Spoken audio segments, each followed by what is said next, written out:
Le front-end repensé me tue. Je travaille pour une grande chaîne de magasins de matériel de rénovation domiciliaire. Ils ont récemment décidé de redéfinir la totalité du front-end du retour au départ, une excellente idée.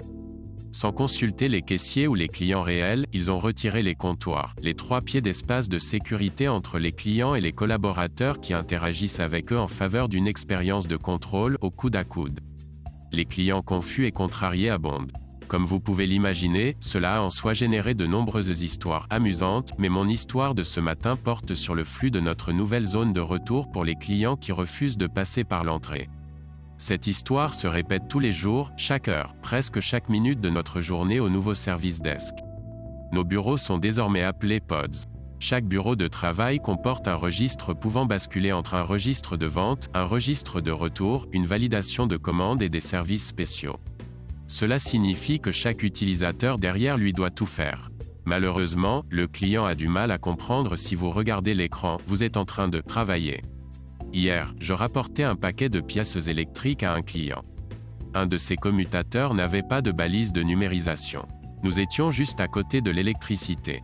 Le client a couru pour aller en chercher une que je pouvais scanner. Mon bureau est rempli de sacs supplémentaires. De son retour, je continue donc de scanner tout en courant pour en prendre un. Dès qu'il quitte le bureau, une femme s'approche de la sortie derrière moi, sur son téléphone. J'entends, bien alors, je trouverai une autre banque. Au revoir, et elle raccroche. J'essaie de ne pas la regarder parce que je travaille clairement.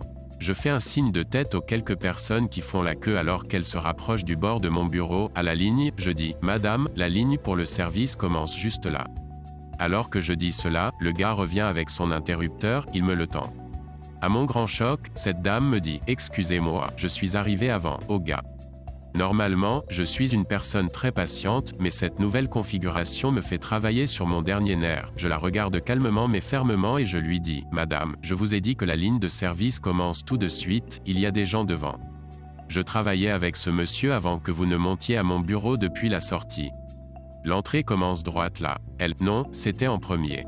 Je viens de raccrocher à un appel très important. Si je savais que je n'aurais pas raccroché maintenant, je dois les rappeler. Moi, madame, je vous suggère de la rappeler pendant que vous faites la queue. Je vous contacterai dès que je pourrai. Pendant ce temps, je suis en train de scanner et retourne tout le temps. Elle, quel est votre nom?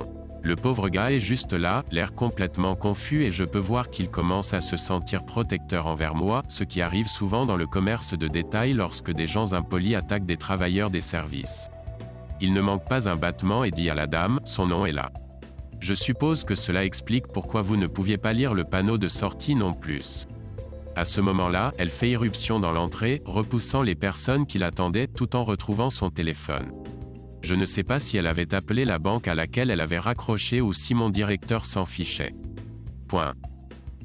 Bref et gentil, pas de madame, ce magasin est fermé depuis 20 ans et ce n'est plus un registre. J'avais l'habitude de travailler dans une librairie à 2 niveaux. Le rez-de-chaussée a toujours été une librairie, mais le sous-sol était un magasin de disques, comme il y a 20 ans. Le sous-sol où je me trouvais était le même bureau qui était autrefois les registres du magasin de disques. Un jour, cette dame arrive et essaie de payer au bureau de service. Je lui explique qu'il s'agit simplement d'un bureau de service à la clientèle et que je ne dispose que d'un ordinateur ordinaire pour effectuer des recherches de clients, mais elle insiste pour que ce soit un registre. Elle a ensuite déclaré « Je fais des emplettes ici depuis 30 ans. Il s'agit d'un registre, et j'explique que, lorsque le disquaire a fermé, nous avons repris le bail pour le sous-sol, et que les seuls registres que nous avions étaient situés près du sortir mais elle continue à insister pour que je me trompe. Par exemple, pourquoi mentirais-je? Veuillez noter que la librairie a vendu des disques, mais ceci était à l'étage et il s'agissait d'un très petit affichage à 2 tableaux de pressage modernes uniquement en raison de la hausse de l'intérêt pour le vinyle. Mon département était constitué de matériaux de référence, dictionnaires, tests, préparation, cartes, etc.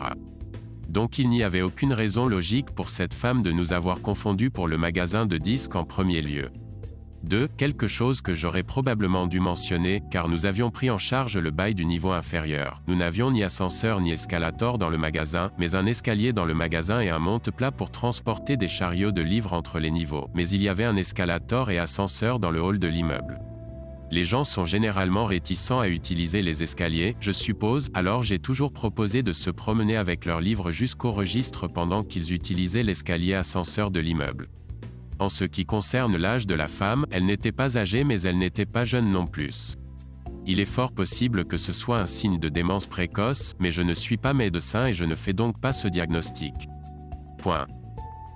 Abonnez-vous pour plus de contenu Reddit quotidien et appuyez sur l'icône de la cloche pour recevoir une notification quand une nouvelle vidéo est téléchargée. Partagez vos pensées dans la section commentaires.